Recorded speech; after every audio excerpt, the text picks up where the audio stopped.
ತಾರತಮ್ಯ ವಿರುದ್ಧ ಸದನದಲ್ಲಿ ಕಾಂಗ್ರೆಸ್ ನಿರ್ಣಯ ಕೈಗೊಂಡ ಹಿನ್ನೆಲೆ ಬಿಜೆಪಿಯಿಂದಲೂ ಕೇಂದ್ರವನ್ನ ಹೊಗಳಿ ನಿರ್ಣಯವನ್ನ ಮಂಡನೆ ಮಾಡಲಾಗಿದೆ. ಕಾಂಗ್ರೆಸ್ ಬಿಜೆಪಿ ಮಧ್ಯೆ ಈಗ ಕೇಂದ್ರದ ಪರ ವಿರೋಧ ನಿರ್ಣಯ ವಾರ್ ಜೋರಾಗಿದೆ. ಒಂದ್ ಕಡೆ ಕೇಂದ್ರದ ವಿರುದ್ಧ ಕಾಂಗ್ರೆಸ್ನವರು ನಿರ್ಣಯ ಮಂಡಿಸಿದ್ರೆ, ಕೇಂದ್ರವನ್ನ ಹೊಗಳಿ ಬಿಜೆಪಿ ನಾಯಕರು ನಿರ್ಣಯ ಮಂಡನೆಗೆ ಮುಂದಾಗಿದ್ದಾರೆ. ಕಾಂಗ್ರೆಸ್ ಬಿಜೆಪಿಯ ಮಧ್ಯೆ ಈಗ ಕೇಂದ್ರದ ಪರ ವಿರೋಧ ನಿರ್ಣಯ ವಾರ್ ಜೋರಾಗಿದೆ. ಕಾಂಗ್ರೆಸ್ ವಿರುದ್ಧ ಚಾರ್ಜ್ ಶೀಟ್ ಕೊಟ್ಟ ಬಿಜೆಪಿ ವಿಪಕ್ಷ ನಾಯಕ ಆರ್ ಅಶೋಕ್, ಕರ್ನಾಟಕಕ್ಕೆ ಕೇಂದ್ರದ ಶೇರ್ ಜಾಸ್ತಿ ಬಂದಿದೆ ಅಂತ ಆರ್ ಅಶೋಕ್ ವಾದ ಮಾಡಿದ್ದಾರೆ. ಯುಪಿಎ ಅವಧಿಯಲ್ಲಿ ಏನೂ ಆಗಿರಲಿಲ್ಲ, ರೈಲ್ವೆಗೆ 90,000 ಕೋಟಿ ಬಂದಿದೆ, ಬೆಂಗಳೂರು ಏರ್ಪೋರ್ಟ್ಗೆ ಹೆಚ್ಚು ಅನುದಾನ ಕೊಡಲಾಗಿದೆ, ಯಾವುದಕ್ಕೂ ಕೇಂದ್ರ ಅನ್ಯಾಯ ಮಾಡಿಲ್ಲ ಅಂತ ಸಮರ್ಥನೆ ಕೊಟ್ಕೊಂಡಿದ್ದಾರೆ. ಕಾಂಗ್ರೆಸ್ ಸುಳ್ಳು ಹೇಳಿದೆ, ಹಾಗಾಗಿ ನಿರ್ಣಯ ಮಂಡನೆ ಅಂತ ಬಸವರಾಜ ಬೊಮ್ಮಾಯಿ ಅವರು ಕೂಡ ಹೇಳಿದ್ದಾರೆ. ಈ ಮೂಲಕ ಕೇಂದ್ರ ಸರ್ಕಾರವನ್ನ ಹೊಗಳಿ ಸಮರ್ಥನೆಯನ್ನ ಕೊಟ್ಕೊಂಡಿದ್ದಾರೆ, ನಿರ್ಣಯವನ್ನ ಮಂಡನೆ ಮಾಡಿದ್ದಾರೆ. ನಾನು ಒಂದು ನಿರ್ಣಯ ಮಂಡನೆ ಮಾಡ್ತೀನಿ, ನೀವು ಬೇಕಾದ್ರೆ ಸಭೆ ಮತಕ್ಕೆ ಹಾಕಿ, ಏನಾನ ಆಗ್ಲಿ ಅದಕ್ಕೆ ಅಲ್ಲ, ಬಿಲ್ ಮುಗಿಲಿ ಈಗ ಬಿಲ್ ಅರ್ಧದಲ್ಲಿದೆ.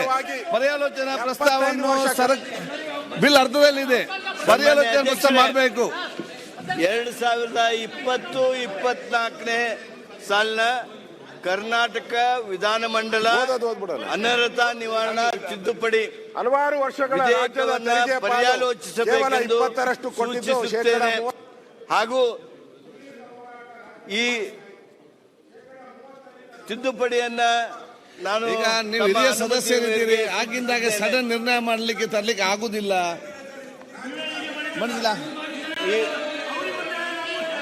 ನಾನು ಈ ಒಂದು ತಿದ್ದುಪಡಿಯನ್ನ ತಾವು ಪರ್ಯಾಲೋಚಿಸಬೇಕೆಂದು ಸೂಚಿಸುತ್ತೇನೆ.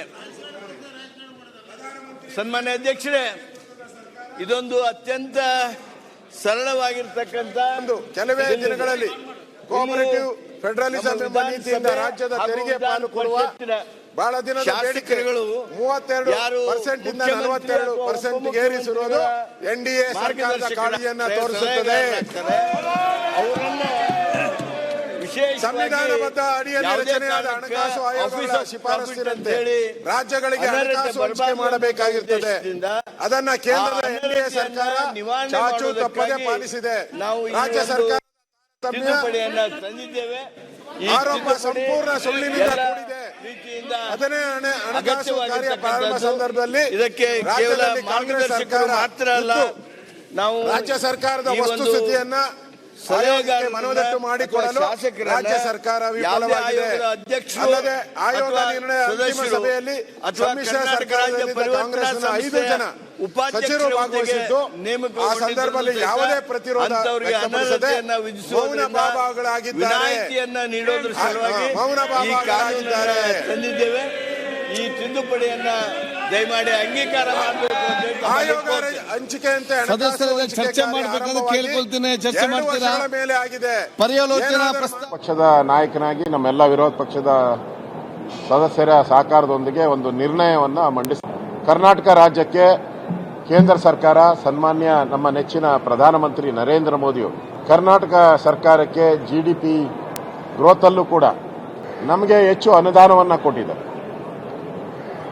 ನಮ್ಮ ಶೇರ್ ಏನಿದೆ ಆ ಶೇರನ್ನು ಅತಿ ಹೆಚ್ಚು ಬಂದಿದೆ. ಹಿಂದೆ ಎಲ್ಲ ನಮಗೆ ಬರ್ತಾ ಇದ್ದಂಥ ಪರ್ಸೆಂಟೇಜ್ ಅದು 20ರಿಂದ 30, 30ರಿಂದ 32ರಿಂದ 42 ಆಗಬೇಕಾದ್ರೆ 32ರಿಂದ 42 ಆಗಬೇಕಾದ್ರೆ ಅದಕ್ಕೆ ನೇರ ಕಾರಣ ನರೇಂದ್ರ ಮೋದಿಯವರು ಬಂದಾಗ ಮಾತ್ರ. ಯುಪಿಎ ಸರ್ಕಾರದಲ್ಲಿ ಬಹಳ ಪ್ರಯತ್ನ ಮಾಡಿದ್ರು, ಆದರೆ ಮಾಡೋಕ್ಕಾಗಲಿಲ್ಲ ಅವ್ರ ಕೈಲಿ. ನರೇಂದ್ರ ಮೋದಿಯವರು ಬಂದ ಮೇಲೆ 42% ಅಧಿಕವಾಗಿ ನಮ್ಮ ರಾಜ್ಯಕ್ಕೆ ಆದಾಯ ಕೇಂದ್ರ ಸರ್ಕಾರದಿಂದ ಬರುವಂಥದ್ದಾಯಿತು.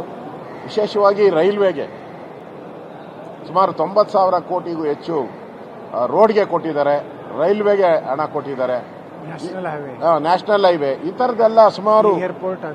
ಈ ಬೆಂಗಳೂರು ಏರ್ಪೋರ್ಟ್ಗೆ ಟರ್ಮಿನಲ್ 2 ಮತ್ತು 1ಗೆ ಎರಡು ಸೇರಿಸಿದ್ರೆ ಸುಮಾರು 9,000 ಕೋಟಿ ಕೊಟ್ಟಿದ್ದಾರೆ.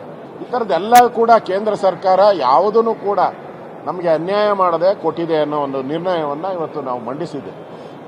ವಿರೋಧ ಪಕ್ಷದ ನಾಯಕನಾಗಿ ನಮ್ಮೆಲ್ಲ ವಿರೋಧ ಪಕ್ಷದ ಸದಸ್ಯರ ರಾಜ್ಯ ಸರ್ಕಾರ ವಿಧಾನಮಂಡಲದ ಇತಿಹಾಸದಲ್ಲಿಯೇ ಹಿಂದೆಂದೂ ಮಾಡದಿರುವಂಥ ಅಪರಾಧವನ್ನು ಮಾಡಿದೆ. ವಿಧಾನಸಭೆಯ ಪಾವಿತ್ರ್ಯತೆಯ ವೇದಿಕೆಯನ್ನು ದುರುಪಯೋಗ ಮಾಡಿಕೊಂಡು ರಾಜ್ಯದ ಜನತೆಗೆ ಸುಳ್ಳು ಹೇಳುವಂಥ ದಾಷ್ಟ್ಯತನವನ್ನು ಮೆರೆದಿದೆ.